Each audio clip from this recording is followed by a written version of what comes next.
sevens rugby, it doesn't always help to be the fastest or the strongest. At least, not always. On the HSBC World Rugby 7 Series, sometimes it can be about your fortitude, the ability to endure that makes the difference. 12 events across the globe searching for the best sevens team on the planet. This is life on the HSBC World Rugby 7 Series. Yeah, the World 7 Series for the men's has been going for 20 odd years now, and it's evolved over that time and really has become this Olympic sport that's taken it to the new stratosphere and really got to different parts of the world and gained a lot of new traction, especially with viewers both on and off the pitch, and it's something that's really exciting and a lot of people are getting into.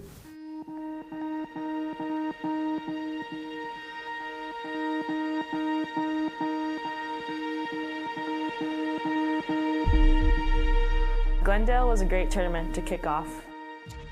Home soil, obviously.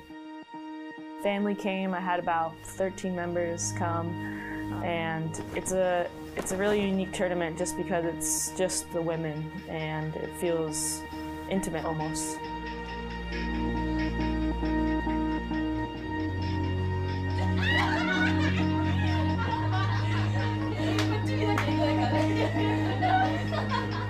Spirits are high in the days leading up to kick-off, but there's no doubt there's a lot at stake. Going into the upcoming season, I'm really excited. Obviously, it's a really big year with the summer, but adding 2 tournaments is exciting for us. We know that everyone wants to be better, that they're going to be trialling new things before the Olympic Games next year, and so it's going to be a really exciting season. The season is a massive one. It's an extremely special season, being one leading up to the Olympics. Just seriously lucky to be travelling the world to these exotic countries with amazing crowds, showing the world what an incredible game we play and how exciting it is. The sevens game is growing. It's the 8th season for the women and the biggest yet. It's also now an Olympic sport, and Tokyo 2020 is coming. Crouch. Yes, 4 years ago, sevens made its Olympic debut in Rio. 4 years ago, Australia won gold in the women's event. Balls out. All I just wanted to say was when we turn up to warm-ups and blowout, we're going to pay respect to the past, the present and the future, right? Because this group is capable of extraordinary. You are going to be the first team that goes back-to-back, and you are going to do something extraordinary this year. Leading into Tokyo 2020, it's massive. You know, not only are we playing 8 tournaments around the world, but we are also training the hardest we ever train in our lives for this moment. We want to go back to back. We want to go back to back. You know, it makes me feel very excited, but I know that there is so much work to be done. 1, 2, 3, 4. Work to be done. The days leading up to kick-off are a chance to make final preparations. Good job, ladies. The North American duo of Canada and America will be strong this season.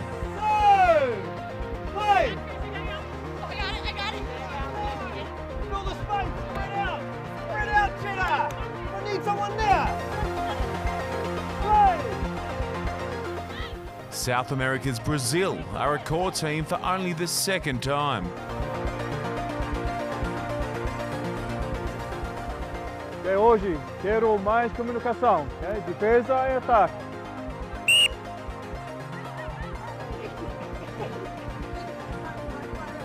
Oh, great finish, Bert. England have their Olympic place assured as part of the GB squad. And New Zealand are looking for their 6th series title.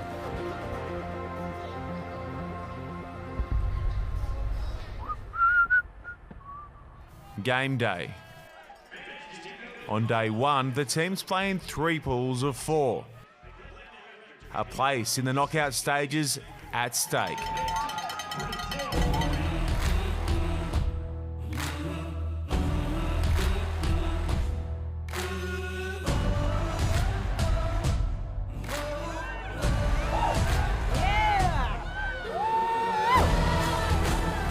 We knew we were up against 3 very good teams and all having very different strengths. You know, you've got Fiji with the fast offloading game and very unpredictable. You've got Spain, which can come through and at any stage of the game and can beat you in the last 5 minutes of a game. They really surprise, I think, many teams going up against them. And then you've got Canada, who are just so strong and physical. It was going to be a tough day one to get through those finals. With Tonagato on the cross, and Emma Tonagato's away. Yeah, thinking about that Canada game, I can just remember it being really quite intense, is a good word for it. Going up against Canada is always going to be a close one because they're such a good team, they're so skilled and they're so tough. So I can just remember the game being very intense, and it did come down to the very last minute of the game. Tap. Williams. Stepping inside of Crossley, and Williams gonna go in, and Williams is stepping around. This is a big one here by Charity Williams. It was all tied up, and then it came down to Landry kicking that final conversion. And that kick, no good. She doesn't miss many conversions at all. First day, we started off with Brazil, Ireland,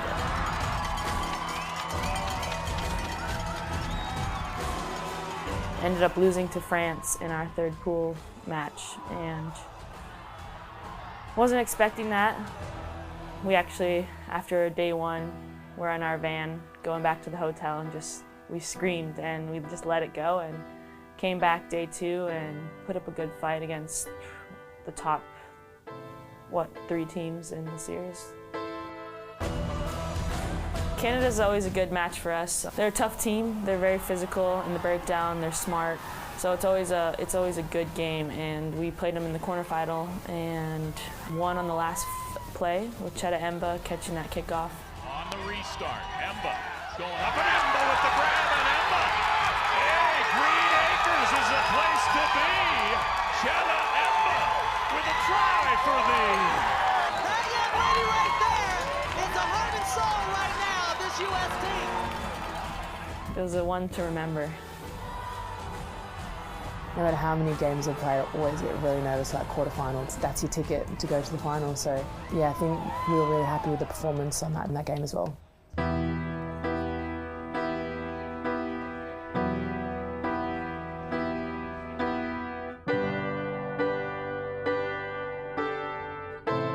New Zealand, yeah, we played them in the semifinal.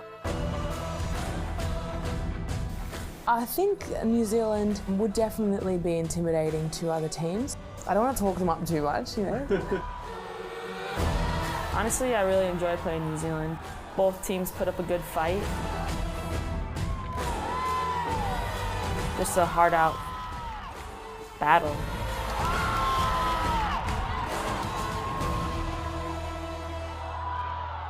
We have the confidence as a team to go forth and just do what we know best when we play them. So if we focus on ourselves, we know the outcome will take care of itself. Kirsch again, Tui tried to check her up, Brazier. Oh, she's so Kirsch! She's got the New Zealand defenders in an utter tangle. And Christy Kirsch. It was a drama-filled match. A wonderful semi-final, 2 really good teams, but the United States go through to the final. USA win their semi-final. For Australia, France. Le Bleu had bested USA in the pool stage, but were dominated by Australia in the semi, who ran in 6 tries against them on the way to a 40-0 pounding. The final was set, Australia versus USA. USA. You know, that's what you're going to get when you're playing in Colorado, Denver. You know, it was an incredible atmosphere. American supporters are seriously passionate. And, you know, we knew they had a lot of their families there. They're in their home country. So what comes with an incredible environment and crowd also comes a lot of pressure. So it can either go one way or the other. And it definitely came off the right way for them that day, and they did an incredible performance, and I take my hat off to them because I know how hard it is to play in your home crowd with that much pressure around you. So, you know, they're a bunch of lovely girls and they're serious athletes, and they just performed really, really well, and unfortunately we came off short that day. Exciting match. By game 6, you're pretty much running on fumes, but with the crowd behind us, it was easy to put in the energy and your teammates on your right and left supporting you. We had most of the ball in that game, so it was actually quite fun to play, you know, and score tries. And now Ember just short. And she's there again. A double for Nicole Heatherland, and it could be the moment that helps the USA to the title. It was all smiles from there. The United States will take the trophy on home soil for the first time. Got a few memories to hold on to with my mom and my dad and my twin brother, grandma, older brother, grandpa. You know, in America, we didn't grow up wanting to become rugby players. We grew up wanting to be soccer, basketball players. Little boys wanted to be football players. So being a rugby player in America is definitely different, and it's growing tremendously. And to be able to tell a little girl that, hey, you can play rugby is quite special, because for a physical sport, they may not believe that. The USA take first blood on the women's circuit, and the tour moves on to Dubai. In Dubai, the men join the party. 16 teams in Dubai, 16 teams at every event, but one champion. They figure to be strong challengers again this season. For me, the contenders for the title on the men's side of the draw, the USA were outstanding last year, I think, and they carry on that form. South Africa has re-emerged as a force. Fiji, as always, are title contenders, and New Zealand, I think, have really upped their game to be there or thereabouts. The All Blacks, giants at the 15s game, but it's 6 years since they've won the 7 series. Dubai's an amazing event. They definitely put on a good show. Yeah, I remember going, the first time I went to Dubai to play, I was a bit shocked.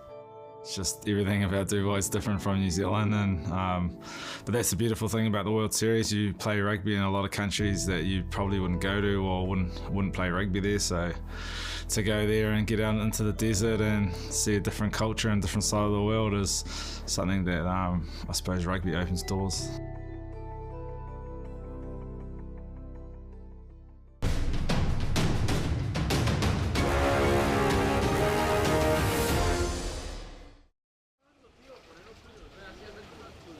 $16 men's teams and 12 women's touched down in the UAE in December 2019 for the 50th anniversary of the Dubai Sevens. 16 men's teams, just one hotel. It's a peculiar wrinkle of the tour that opponents and rivals live cheek by jowl in the days leading up to competition. And nowhere is that more obvious than at breakfast. Yeah, I think you sit at the breakfast table and everyone's first eyeing each other, who's all there, who's all back. But I think most of the teams stick together, and every now and then you get a little bit of banter in between each other. But you definitely have some good mates outside our system and part of the other teams, so it's always fun. The thing about the Sevens is over 6 months, these teams will absolutely smash each other on the field. But as soon as the whistle was blown for full time, they all get in the same vans, they come back to the same hotel, they live and eat with each other every single meal throughout 7 months of the year, and it really is a family vibe and a very supportive vibe, even though these teams are battling stop after stop after stop to try and beat each other and get supremacy. The team that's in your pool might be on your floor, you see them in the elevator. It's a bit weird at first, but you know, it's professional sport and it's a game. You all go out there and give everything you got, and then when you're off the field, you know, you can have a yarn and a talk, and you know, it's just a game at the end of the day. Is it just a game?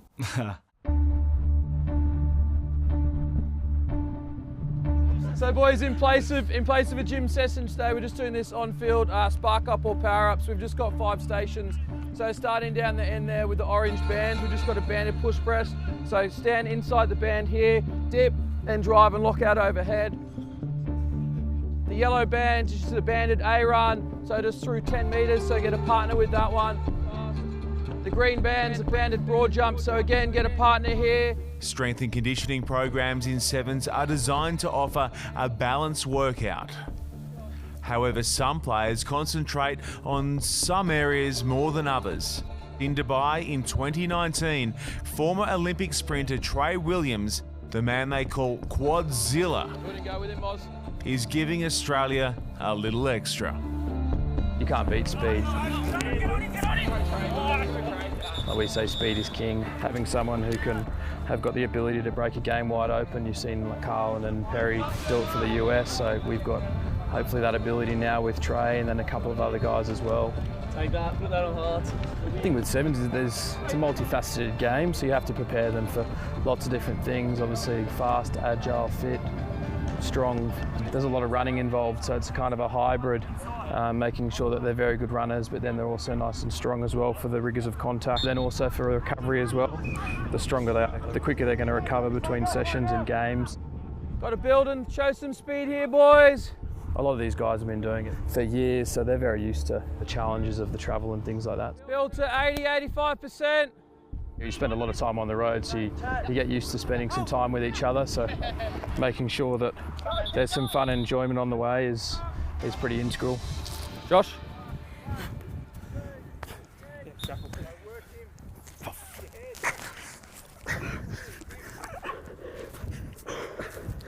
Oh, your breath smells so delicious. We should all go.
The pool stages in Dubai provided plenty of entertainment. Reigning men's series champions Fiji have never failed to qualify for the quarterfinals in Dubai. At least not until 2019. And here it is. Here's the winner. It's Marcos Moroni for Argentina. They have beaten the series champions Fiji here. It was a real shock. That's something that the Sevens circuit can bring. If you're not on mentally, that any team can tip you up, and I think it's the beauty of the game. The World Series is just so competitive now. Any team can win the World Series. Maybe South Africa. The Blitzboks, as they're known, have won the series title on 3 previous occasions, the last time as recently as 2018. In Dubai, they were handed a tough opening test against Kenya and were equal to it, winning 17 points to 12. Yeah, it's a great way to start your season is getting it done. I think every year you get the opportunity to start the season and get the momentum. You want to be part of it, and especially with a system like ours that is so, we've got quite a good, strong squad, and everyone wants to play in Dubai. Everyone wants to play that very first tournament and get some momentum for the season. Everyone wants to play, but only 7 get on the pitch. Only 13 make the squad. In a rugby nation like South Africa, that's a lot of good players missing out. Werner Koch was World Rugby Sevens Player of the Year in 2015. In 2019, his only ticket to Dubai was on the outer pitches with the South Africa Academy squad. We had a very strong academy side, and A lot of guys come back from injury, I think. South Africa and Branko de Prea and Van der Kolk obviously coming from France, just getting his finding his feet again. And I think, it's just all credit to how strong our system is that we can field two quality sides and be successful. Strength in depth indeed.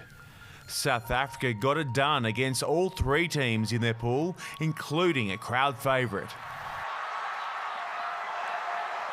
I think England in Dubai is one of those teams that is very difficult to play. I think they've got such a big support base there.